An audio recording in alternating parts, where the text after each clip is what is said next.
আস্থাটা আমরা জনগণের উপর রাখি, আস্থার ভার নিজের হাতে না নেই। জনগণ যাকে পছন্দ করবে আমরা সবাই মিলে তাকে পছন্দ করব এবং ওয়েলকাম করব ইনশাআল্লাহ।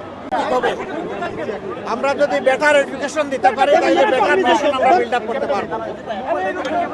আজকে আমি পায়ে হেঁটে গণসংযোগে বের হয়েছি, এটা নতুন না। আমি এখানে আসি 18 সাল থেকে আলহামদুলিল্লাহ। জনগণের পাশে ছিলাম, সাথে ছিলাম, সুখে দুঃখের অংশীদার থাকার চেষ্টা করেছি। হঠাৎ করে না, এই এলাকাকে আমি অন্তরে ধারণ করি, এই এলাকা নিয়ে স্বপ্ন দেখি, যেমন সারা দেশ নিয়ে স্বপ্ন দেখি। তবে যেহেতু এখানে আমি নির্বাচন করব, এটাকে নিয়ে আলাদাভাবে স্বপ্ন দেখি এবং এখানকার প্রত্যেকটা সমস্যাকে নিজের মনোজগতে তুলে আনার আমি চেষ্টা করতেছি।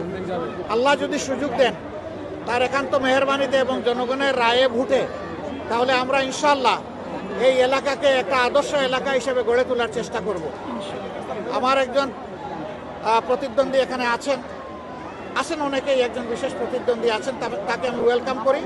আসেন ময়দানে, আমরা সবাই সবার কথা নিয়ে যাই, সুন্দরভাবে, ভদ্রভাবে, শান্তভাবে, সুশৃঙ্খলভাবে সবাই সবাইকে সম্মান করি এবং যার যার কথা আমরা জনগণের হাতে ছেড়ে দিই। আস্থাটা আমরা জনগণের উপর রাখি, আস্থার ভার নিজের হাতে না নেই। জনগণ যাকে পছন্দ করবে আমরা সবাই মিলে তাকে পছন্দ করব এবং ওয়েলকাম করব ইনশাআল্লাহ। আমরা আশা করি যে সমবেতভাবে এলাকাবাসীকে সাথে নিয়ে আমরা একটা আদর্শ এলাকা গড়তে পারবো।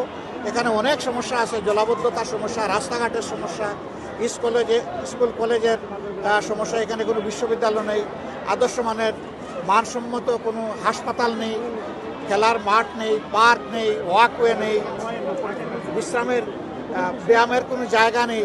এই ধরনের অনেকগুলো সমস্যা আছে।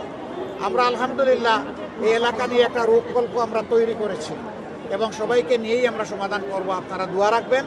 সারা বাংলাদেশকেই আমরা চাই ন্যায় এবং ইনসাফের ভিত্তিতে একটা ফরওয়ার্ড লুকিং বাংলাদেশ হিসাবে নিয়ে সামনে এগিয়ে যেতে।